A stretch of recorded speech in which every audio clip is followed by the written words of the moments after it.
University कहाँ बनेगी कौन तय करता है? एयरपोर्ट कहाँ बनेंगे कौन तय करता है? मेडिकल कॉलेज कहाँ बने कौन तय करता है? इंडस्ट्रियल एरिया कहाँ लगे कौन तय करता है? पेट्रोल के दाम कौन तय करता है? डीजल के दाम कौन तय करता है? बैकलॉग भरने का काम किसका है? फिजिकल रोकने का काम किसका है? नई नौकरी देने का काम किसका है? जिसके पास जमीन देने का काम किसका है? महिलाओं को रोजगार देने का काम किसका है? जिन पे राजधानी को देने का काम किसका है? न्याय दिलाने का काम किसका है? किस क्षेत्र में सड़क बनेगी, नाली बनेगी, बिजली के भाव लगेंगे, बिजली के दाम क्या होंगे, पानी के दाम क्या होंगे, ये कौन तय करता है? अच्छी एजुकेशन मिलेगी उसकी कीमत क्या होगी कौन तय करता है?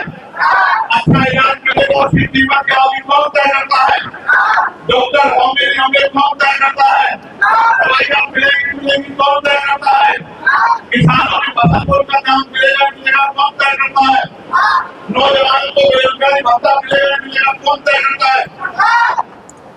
सब कुछ सरकार तय करती है और लोकतंत्र में जनता सरकार करती है। कुर्सी पे योगी आपका नाम नहीं बैठे रहेंगे तो आपके बच्चों का भविष्य कैसे बदल जाएगा? आप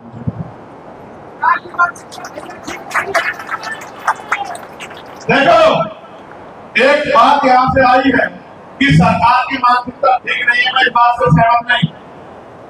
जो सरकार उत्तर प्रदेश में है उस सरकार के पीछे विचार है और जिस आंदोलन को हम लोग चला रहे हैं उसके पीछे भी विचार, उस सरकार के पीछे विचार है कि पूंजीपतियों को आगे बढ़ाना है, देश में पूरे मनुस्मृति का राज लाना।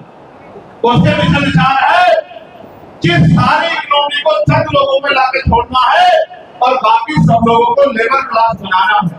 और हमारे पास का विचार है कि हर व्यक्ति को स्वाभिमान सम्मान का जीवन दिलाना है, हर व्यक्ति को इज्जत का जीवन दिलाना है, सबके लिए शिक्षा आसान बनानी है, सबके लिए अस्पताल आसान बनाने हैं, सबके लिए रोजगार घरों तक पहुंचाने हैं, समता समानता बंधुत्व भाईचारे का मानवता का राज स्थापित करना है।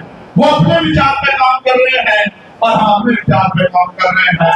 जब कुर्सी पे वो बैठेंगे तो उनका विचार आगे बढ़ेगा और जब कुर्सी पे आप लोग बैठोगे तो आपका विचार आगे बढ़ेगा। इसलिए मैं आपको पूछना चाहता हूँ, आप इतनी बड़ी संख्या में यहाँ आए हो, अगर यहाँ से जाके मेरी बात में पहरा नहीं दोगे, काम नहीं करोगे तो फिर बताओ कि आगे का रास्ता आसान कैसे हो पाएगा?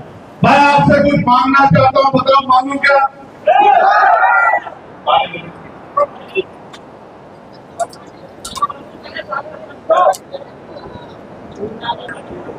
मगर मैं आपकी बहादुरी को भी जानता हूँ मेरे बहादुर साथियों।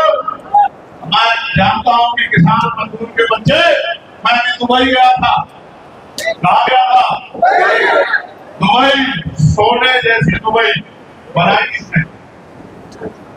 35 लाख भारतीय मजदूर है वहाँ, कहते हैं 35 लाख, 45-50 डिग्री टेम्परेचर में गर्म हवा, दूर से भी खतरनाक, और भारत का मजदूर अपने खून पसीने से वो बड़ी बड़ी बिल्डिंग बनाता है। मैं आपको कहना नहीं चाहता था, बलिया के लोग मुझे वहां मिले, गोरखपुर के लोग वहां मुझे मिले, गाजीपुर के लोग वहां मुझे मिले, मऊ के लोग वहां मुझे मिले, बिहार के लोग वहां मुझे मिले। और अगर ये सरकार अच्छी होती और रोजगार देती तो वहां उस गर्मी में मरने के लिए भारतीय लोगों को नहीं जाना पड़ता। मेरी बात को आप याद तो मैं आपसे मांगना चाहता हूँ, मैं देखता हूँ कि आप मोटरसाइकिलों पे दौड़ते हो, मैं देखता हूँ आप झंडा उठाते हो, मैं देखता हूँ कि आप मेरी आवाज में कहना देते हो, लेकिन सच में अगर इस आंदोलन को कामयाब करना चाहते हो, मैं ज्यादा कुछ नहीं कर रहा हूँ, मैं महापुरुषों के रुके हुए काम को आगे बढ़ाने का प्रयास कर रहा हूँ, आपसे मदद मांगने आया हूँ। तो मैं आपसे ये पूछना चाहता हूँ कि आप इस आंदोलन में हमारी मदद करोगे नहीं करोगे? तो करना ये है मेरे साथियों, घर से निकलना है, सबसे पहले अपना गांव तैयार करना, गांव में घर घर जाके महापुरुष जितने मैंने नहीं बताए हैं उन महापुरुषों को पढ़ना, उन महापुरुषों को पढ़ना है और उन महापुरुषों को पढ़ाना। बहनों को, माओ को, दादियों को, चाचा को, ताऊ को, बच्चों को, महापुरुषों को पढ़ाना है, भाईचारा बनाना है। अस्तित्व बचेगा जब हम वंचित समाज में भाईचारा बनेगा।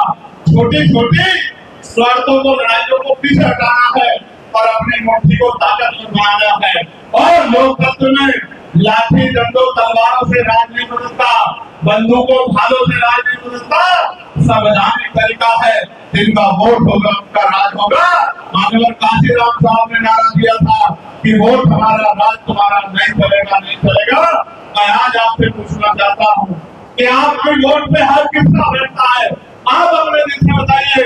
उसका जिसने 16 महीने जेल में बिताई हो, वो उसका जिसने दिल्ली की सड़कों को आपके स्वाभिमान के लिए नीला कर दिया, उसका, या जिसने बिहार में 2 बार बिहार के उन कानकोटियों में 2 बार कई महीने जेल काटी, उसका, या जिसकी पीठ पे, जिसके शरीर में हड्डियां, उसने लाठियां खाई हो, उसका, या उसका जिसके पैरों के नमून तक ले गए हो और जब इससे भी दिल नहीं भरा तो 4 गोली मार के उसकी हत्या करने का प्रयास किया गया हो। आप अपने मन से बताओ कि आज यहाँ आंदोलन कौन चला रहा है और समाज को धोखा कौन दे रहा है? आपकी आंखें खुली हुई है। अगर आपको लगता है कि मेरे काम में कोई कमी है तो बिल्कुल मेरा साथ न दो, समाज पार्टी का साथ न दो।